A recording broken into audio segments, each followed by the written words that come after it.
What's gonna show up? It's been a while. He should be here soon.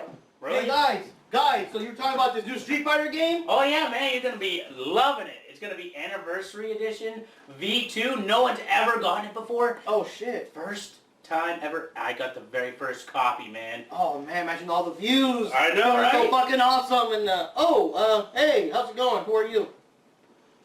Okay. Okay, they're very affectionate, your friend is. Yes, very. Okay, but very nice. Very nice to meet you.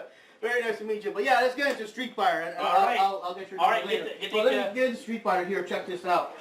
This is gonna be. Wait, what's that for? It's virtual reality.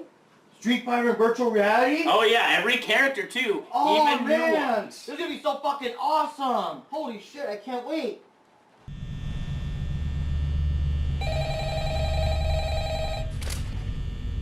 This isn't Street Fighter.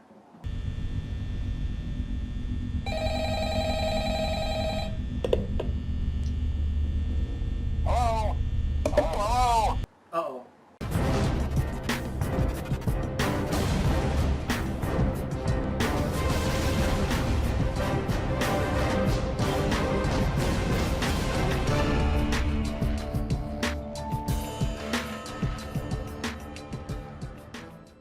Hey, this is Mark Rodriguez here. Drew.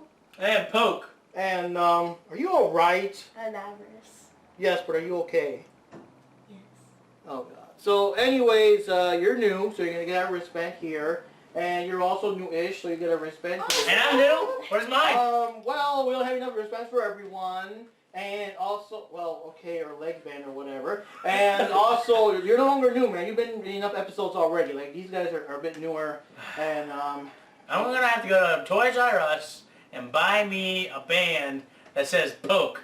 But, yeah. but they don't exist. I will call up Toys R Us. Okay, well, while you try to revive dead franchises, today's episode we're going to talk about Five Nights at Freddy's VR. I've already kind of covered the original game before. I already have some not so good experiences with the entire series, but now this is the VR version where you're actually in there in real life, so let's check it out. Welcome to Freddy Fazbear's Pizza, a magical place for kids and grown-ups alike, where fantasy and fun come to life. Five Nights at Freddy's VR, Help Wanted, was released for Windows, Oculus Quest, Oculus Rift, and the PlayStation 4 on May 2019, making it the first FNAF game to make the jump from Steam to actual home consoles.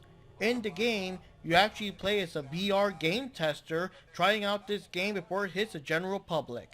Fazbear Entertainment is hoping that this new game will help poke fun at the events of the previous games and downplay them as just, random rumors, so you can get back to making money off the Fazbear brand. After all, none of those events really happened. It's not like if anyone actually died or anything. The game is full of lots of fun mini-games based on the previous games, literally putting you right in the middle of the haunted pizzeria full of killer animatronics.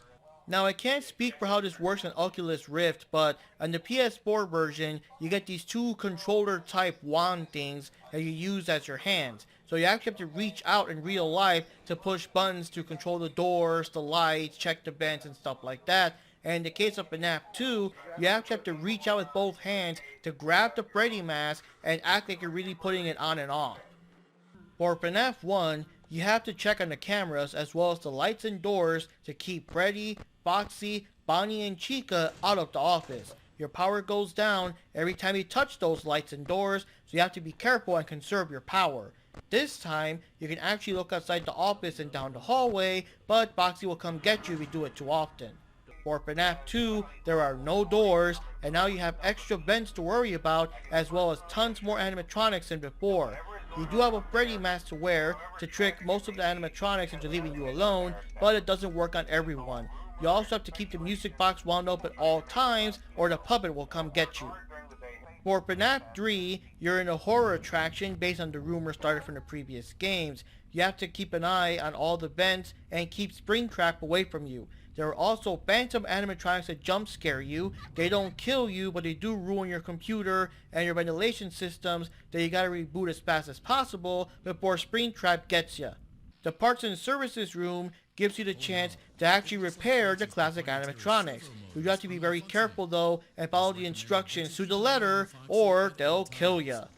Dark Rooms takes cues from FNAF 4 and Sister Location. Some parts are being based on the mini games from FNAF 4 with Plush Trap and Nightmare Balloon Boy, and there's one part in particular that recreates the area where you're crawling through the Funtime Auditorium while avoiding Funtime Foxy. This part here was so scary that even the creator of FNAF, Scott Cawthon, didn't want to touch it.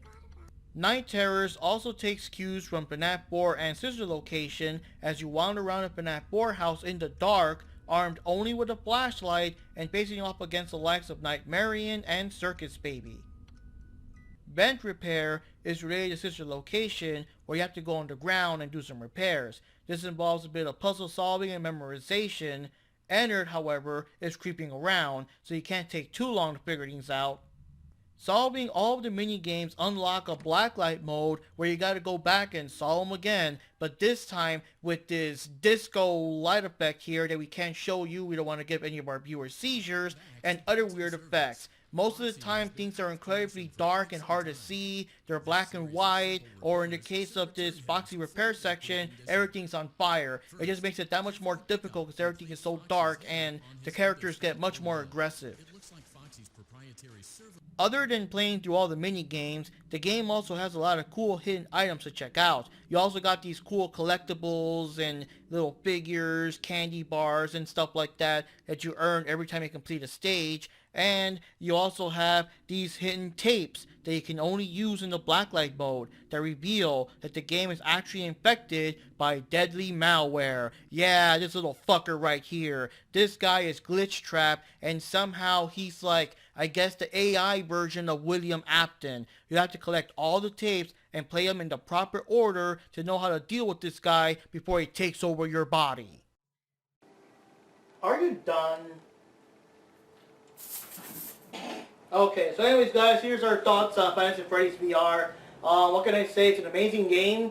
When the game first came out, everyone was expecting it to be just maybe like just the first game in 3D or whatever, but they were not expecting like all of them, like 1 through 3 and 4, and some parts of Sister Location, and even parts in service where you gotta like, you know, fix them in front of your face, and just holy shit, man, you really feel like you're really there. And for people asking questions like how could these animatronics like actually pick up a human and stuff them in a suit, like here in the game, you see how big those fuckers are. So yeah, it makes sense that Bonnie and Chica are gonna stuff you in a suit.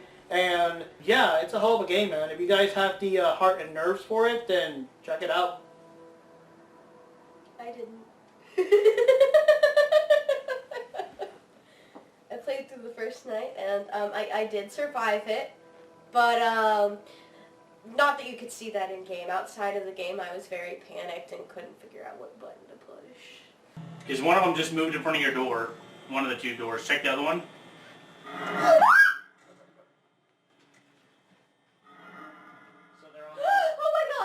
So they're on both sides right Do not open the doors. Five Nights at Freddy's is an alright game. It tends to go more on the fact of what could jump out at you than what does, and the main part of where the fun comes from is always being in fear that something's going to jump out and scare the crap out of you. For Five Nights at Freddy's VR, I played very little of the originals, just for the fact that I didn't really have them. But I much more enjoy VR than what I've played of the other ones, just for the fact of it's in your face, and it is a lot more, I feel, scary for it to be right there in front of you than like, yeah, it's through a computer screen and everything like that, but it's not like, it doesn't feel like it's actually coming for you, like, but that feels like it's like, oh crap, I have to close this actual door. This is the only thing between me and that. So Scale-wise, compared to my height, that's this sticky situation. yeah, they can fit you into 2 suits. Oh god.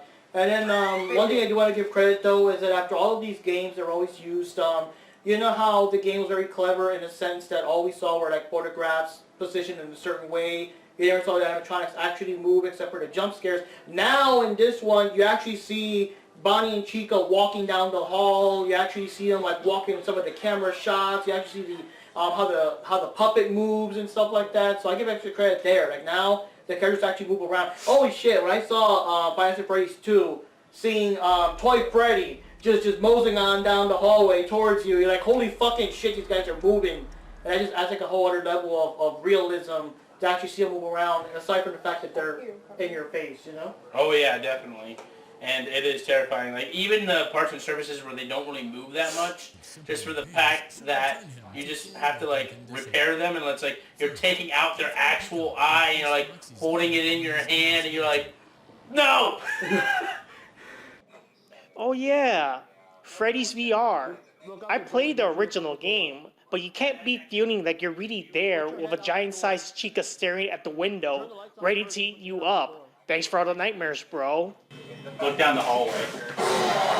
Oh! So yeah, overall, good game if you're a fan of Five Nights at Freddy's. If not, you know, maybe not. But if you are a fan, it's probably the best game they ever made. Even if you're not a fan, I think you should at least give if you have VR, you should give it a try. If you don't have VR, okay, I wouldn't say buy a VR for it. Like, that's not worth it. It gives you a better experience of what it was trying to do in the first place. Yeah, because they released like a non-VR version to just play with the controller, but I mean, get this headset. It's like the whole point of it. Yeah. Alright guys, that was Five Nights at Freddy's VR's, another episode of Video Game Masters. This is Mark Rodriguez, and what the? Okay. I'm an Avarice. Yes. Drew from Najee. And Poke from Poke's Adventures. Link in the description below, of course. Yep, and already subscribe to us for our YouTube channels, Poke's channels, and Najee's show, and other shows we might do. So yeah, it's pretty good. Thanks all for watching. Don't forget to link, comment, and say, what the fuck? Who the hell is that?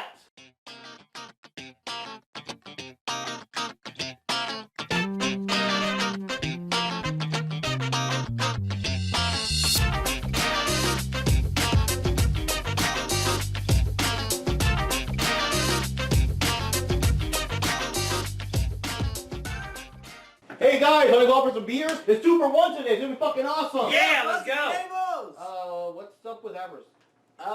They've been there like all week. They're playing like Five Nights at Freddy's or something? We've tried to get them to eat and We- do things, and they just haven't moved. Yeah, not really. Okay, you coming with us, Avarice? No thanks, that's okay. Alright, well come on guys, let's go. That happens every time. Yeah, well come on guys, let's go. Yeah! Oh! Oh god, you guys. Like, Go! Jesus. Come on. Them beers are waiting. Bears! No, there's no miscommunication. No, I understand completely. No, I don't think they suspect a thing. Yes. Yes, of course. It's all gonna go completely as planned.